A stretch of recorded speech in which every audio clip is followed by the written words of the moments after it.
GTV 60. Le Sénégal en image. A'uuzu billahi mina shaytaani rajiim. Bismillahi rahmaani rahiim. Assalaamu aleykum wa rahmatullah.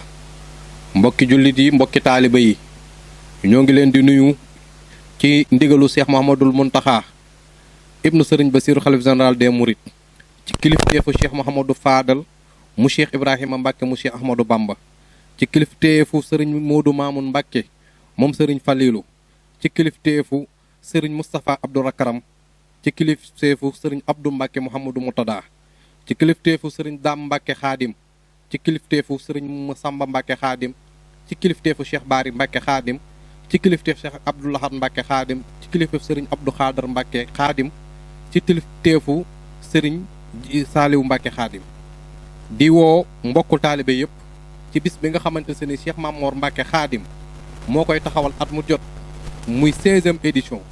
Sëriñ bi nag mi ngi ciy woo ñëpp, di woo Sëriñ Khadim Lo Gaylel, di woo Sëriñ Abdou Aziz Fall Tilala, di ci woo Sëriñ Cheikh Adama Sène mu Cheikh Abdou Karim Mbacke Fadilou, di ci woo Sëriñ Dame Sarr Fatick, di ci woo Cheikh Mahamadou Diop moom Sëriñ Moustapha moom Sëriñ Saliou, di ci woo professeur Bamba Kane, docteur Mor Wara Gueye maire de Ndiarème Limamoulaye, di woo madame Aminata Kanté maire de Sam Notaire, di woo Sëriñ Mor Gueye adjoint au maire ca Wakhinane Nimzatt, di woo monsieur Lamine Gueye responsable politique président du mouvement Xàll Yoon, di ci woo marraine bi nga xamante si nag ñu ngi ko jagleel soxna Umu Xayri Si di marraine d'honneur bi ci bis bi, di ci woo soxna Nday Muur Jara, di ci woo soxna Nogay Diagne, di ci woo présidente des Amazones soxna Nogay Diagne présidente des Amazones, di ci woo soxna Khady moom Sëriñ Modou Mbenda Fall, di ci woo soxna Fari Diouf,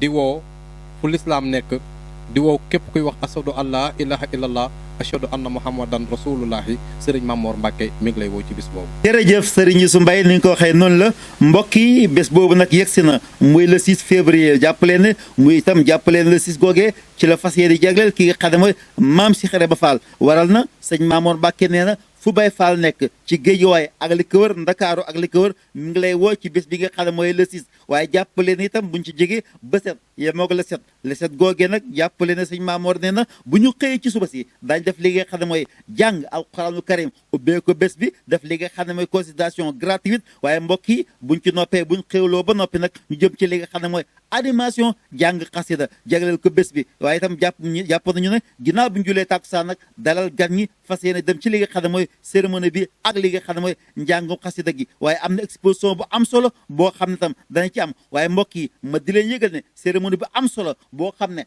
ay kilifa ay kàngaam dañu fa teew, muy lan muy diggante 23h jàpp minuit. mbokk yi muy bés boo xam ne bés bu am solo la. waral na sëñ Mamor nee na mi ngi woo képp koo xam ne yow ashadu an laa ilaha illallah wa ashadu anna muhammadu rasulullah. sëñ Mamor Mbacke Khadim mi ngi lay woo ci bés boobu. kañ lay doon? diggante le 6 ak le 7 fii ci Géejawaay amokat. wasalaamu aleykum wa rahmatullahi taala wa barakatu. GTV 60. Le Sénégal en image.